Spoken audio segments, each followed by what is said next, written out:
Oshiomole laughs as Obaseki fights again. Welcome to the news, and thank you for tuning in to listen. It was a shock saying Governor Godwin Obaseki of Oyo State, ordering members of the People Democratic Party (PDP) opposed to his plans for harmonization of the executive of the party at all levels to leave the party. He spoke at a gathering of stakeholders where the decision to suspend the national vice chairman of the party, South, Chief Dan Obi, from the party was adopted. The development in Edo State chapter of the PDP flowed from the defection of Obaseki to the PDP penultimate June. It came upon the determination of Comrade Adams Oshiomole, to use his position as national chairman of the All Progressive Congress APC to stop Obaseki from having the second-term ticket of the APC. The Edo State governor at that time, last June, was practically reduced to a political wanderer. It was a sight to behold that day, last June, at the APC National Secretariat, as Governor Obaseki clutched his credential, as appeared before a committee constituted by Oshiomole to defend allegation of a certificate forgery. For one reason or the other, the Oshiomole panel eventually disqualified the same man that 4 years ago Oshiomole had stormed through Edo State to enthrone governor. After Obaseki was forced out of APC and following flying visits across the country, Uyo, Port Harcourt, Asaba, he landed in Benin, where the PDP, gradually accepted him. Two men who were crucial to the final acceptance of Obaseki into the party were Ogbeide Hama, the member representing Oredo Federal constituency in the House of Representatives, and Dan Obi, the man who had built and held the party in the days of the wilderness when Oshiomole was in power. At the time Obaseki came in, Ogbeide Ihama was in pole position to emerge as the PDP candidate for the 2020 governorship election. Having built synergy with the party structure across the state, that was effectively in the control of Obi.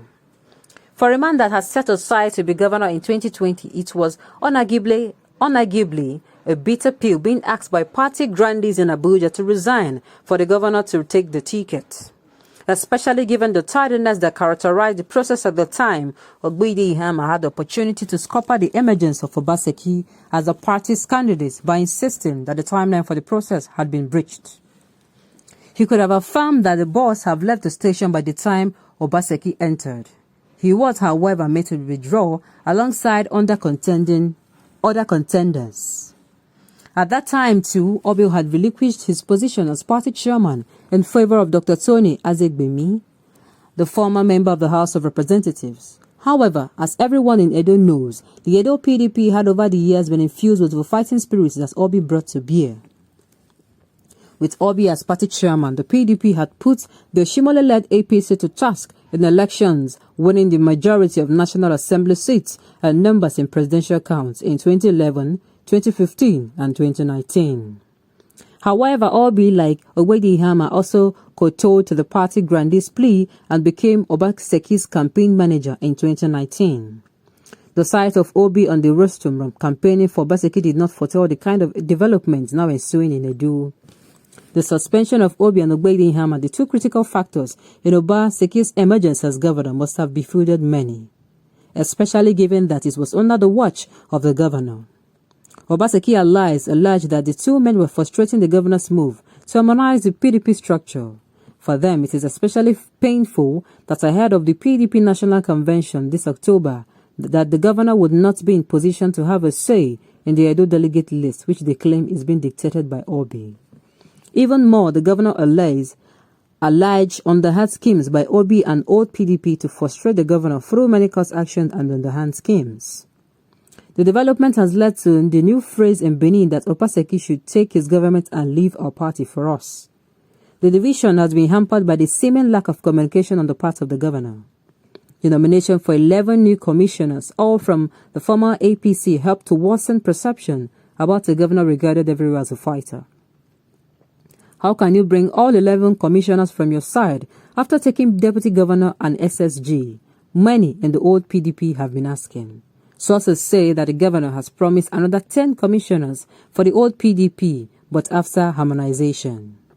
However, what Obaseki and perhaps the old PDP are not saying is the role of the fifth columnist in the whole matter. That is the role of PDP chieftains who lost out during the Congress in 2020. chieftains with national reputation but bereft of local support. A number of these chieftains have been egging Obaseki on in his new fight with the intention that what they lost during the Congress of 2020 that they will get through harmonization. In his first fight with Oshiomole, the Obaseki crowd was able to get the executive in Oshiomole's ward to suspend him. In Obi's case, that has been unsuccessful, putting the whole suspension drama into a constitutional nullity. Social media is now suffixed, with Obaseki as a fighter and a man of ingratitude. It does not do him good, especially given his size towards a legacy. One can only imagine the imagination of Comrade Oshiomole at this time. After repeated disappointment, Oshiomole may now laugh as Obaseki, who now seemingly betrayed him, and Obi, who tormented his government to fight one another. He will be remembered as a professional betrayer bigotry. He will be remembered a positive and serious betrayal of the 21st century. Governor Obaseki should treat the people he met in PDP very well.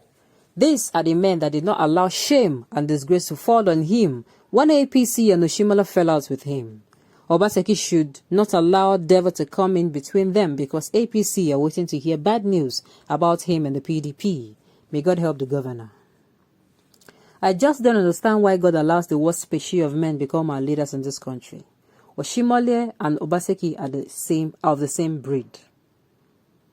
You cannot be serious. Oshiomole delivered the Edo people from the hands of PDP looting machine supervised by Tony Ane and Lucky Igbedion.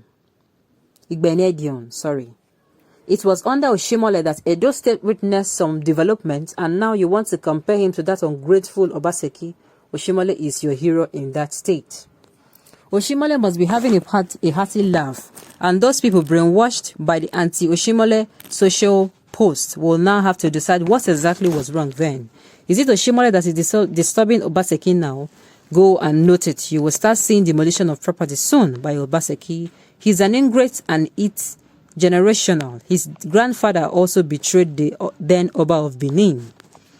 He will leave the seat in less than 3 years. His atrocities in the state will affect his betrayal. Families in the state, even if he run away after the end of his tenure, they will all run away from Edo land. No matter how false lasts long, truth will eventually, get rid of it one day. All of you are here praising Obaseki, then against Oshiomole. Now Oshiomole is life, and life continue, while Obaseki will continue facing his gratitude and ungrateful actions till the day of judgment. On this note, we have come to the end of the news. We say thank you for tuning in to listen until I come your way next time.